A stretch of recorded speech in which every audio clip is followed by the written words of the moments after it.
Hello and welcome to Clearview News Desk. We're reaching you live from Nigeria's capital city, Abuja. I am Gloria Atta. Welcome. The national chairman, Action Democratic Party, Yabagi Sani, has said it is unfortunate that the present administration views the opposition as an enemy due to its political differences. Sani made the assertion during the State of the Nation broadcast as part of the activities marking June 12th celebration, adding that after 26 years of unbroken democracy, the opposition, which is meant to serve as a shadow government and the conscience of the people, reminding the party of its failures and articulating public interest issues, is being silenced. Clearview News' Imefunokun has the details.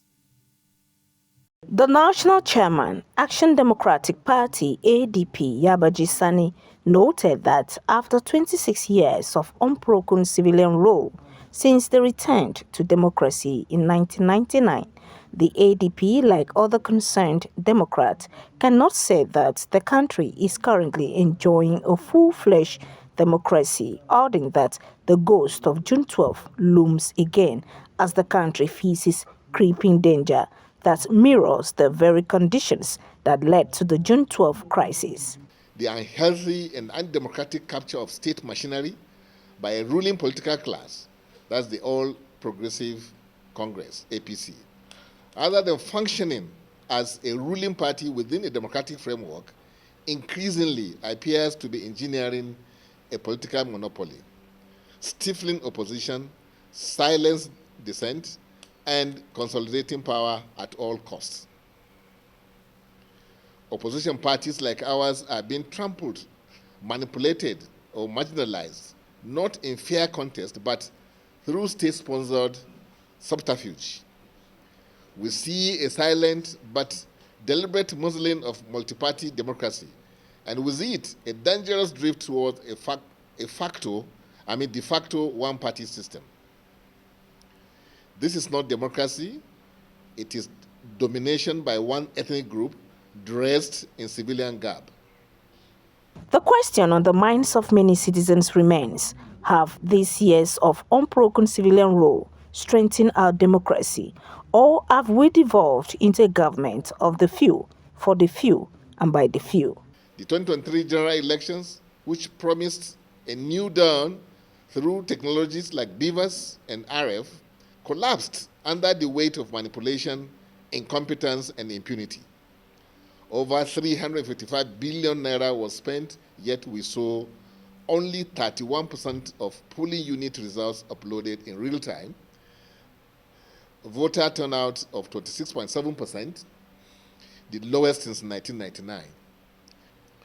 It is this toxic political environment where choices are eroded and voices are coerced that pushes some frustrated Nigerians to flirt with dangerous alternatives, including calls for military intervention, government in exile, or ghost government. We strongly reject such thinking, but we must understand its roots. When citizens are robbed of democratic alternatives, the temptation to seek non-democratic rescue grows. We cannot afford to return to the darkness of June 12, not now, not ever. Yabagi Sani warned that it is dangerous when citizens are robbed of democratic alternatives, as the temptation to seek non-democratic rescue will continue to grow. Hence, June 12 reminds us that democracy is neither cheap nor guaranteed. Imefunokun reporting for Clearview News. In what can be termed as an exposé on the current administration of President Bola Tinubu, different political voices and analysts have lent their voices on the state of the nation. Political analyst Usman Bugaje, former governor of Ekiti State, Kayode Fayemi, and other observers lamented on the current state of Nigeria's democracy, stating that citizens are far from enjoying democracy. In a special Democracy Day program titled Nigeria's Democratic Journey, an intergenerational conversation on building a better nation to commemorate 26 years of unbroken democratic rule in Nigeria. Political analyst Usman Bugaje, former governor of Ekiti State Kayode Fayemi, a former minister, and other Nigerians beamed their searchlight on Nigeria's democratic journey. Bugaje accused the president's inner circle of shielding him from the harsh realities confronting the citizens. He argued that any government unable to ensure basic welfare and security of citizens has lost the moral right to call itself democratic. The purpose of government, and the Constitution is very clear on that, is to provide for security and welfare of the people. Ask yourself, where is the security? Where is the welfare? Where is the comfort that we are supposed to get from that? The per capita today is $877, which is the lowest since 1960. Isn't it a disgrace? Isn't it a badge of dishonor for the Democrats, or I would say for those politicians in government, that they have brought us to this level and they are still talking about democracy? So I really think, Sheung, we have to go back to the fundamentals. It looks like the President Bola Tinubu has been completely encircled by psychopaths. They don't allow him to see the reality. They don't tell him the truth. But if he were to know the truth, if he were to be in a position to know what is really happening in society, he would be ashamed of himself. Because as far as I know, for what I know him, I never thought he will allow such a situation. And he's now there wallowing in the comfort of the villa, talking in ways that show that he does not even know what is happening in this country. If he knew, he would not be doing the kind of thing he's doing now. Recall that Benue State has about 14 IDP camps, which are currently overcrowded due to herders taking over communities, making the state a dreadful place to visit. It is rather unfortunate that the food basket of the nation is finding it difficult to feed herself, as farmers can't freely engage in their farming activities for fear of being attacked. Citizens and stakeholders have continuously called on the government to take swift action as lives are being lost in their numbers on a daily basis. Also speaking on the program, Governor Fayemi noted that the country, which successfully turned to civilian rule in 1999, is yet to experience real democracy. Autocracy is on the rise, or what you might even call democratic autocracy, because they are elected. The Viktor Orbans of this world are elected. The Erdogans of this world are elected. But what they practice is authoritarian democracy that at least produces some public goods for their people. So the people are not as agitated as we are.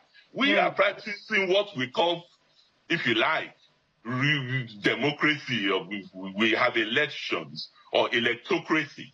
But it's still not producing the public goods as we want it, because the majority of our population are not positively disposed to what is happening. So I think the younger people, I throw that challenge to Toyosi and the generation younger than Toyosi and co., if you are expecting the old guard, the 40-year old guard, to vacate the scene for you, it's wishful thinking. You are going to have to break those doors down. Also reacting, the former Vice President Atiku Abubakar, in his Democracy Day message on Thursday, stated that Nigerians are not experiencing true governance, but rather a form of domination. He accused the ruling All Progressive Congress and its federal government of governing with a clear aim to dominate, suppress, and silence dissent. Abiola Alafe reporting for Clearview News. Meanwhile, Akwa Ibom State Governor Pastor Umueno has defended his recent defection from the People's Democratic Party (PDP) to the All Progressives Congress (APC), likening his political move to a man pursuing an elephant, insisting he will not be distracted by barking dogs along the way.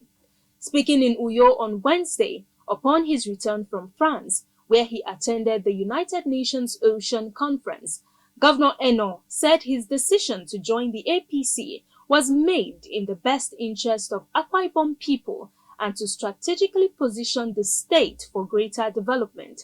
He dismissed criticism of his defection, particularly from those he described as non-indigenes who, according to him, should desist from interfering in matters that do not concern them. Reaffirming his authority and responsibility as the said he is in the driver's seat today and knows the road without traffic jams and without potholes, which is why he has chosen to take Akwa Ibom on an expressway of development. Eno pledged to continue leading the state on a path of peace, unity, and progress, guided by his faith and a sense of divine calling.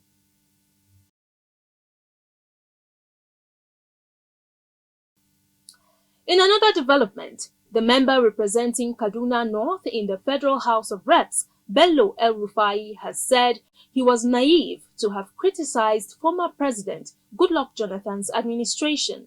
The Kaduna lawmaker noted that he failed to realize that Nigeria had a good governance under Jonathan due to his naivety. Speaking on a national television program on Thursday evening, the lawmaker said he is wiser now. Bello said his naivety came to the fore when he saw his father preparing to visit Jonathan for political consultation.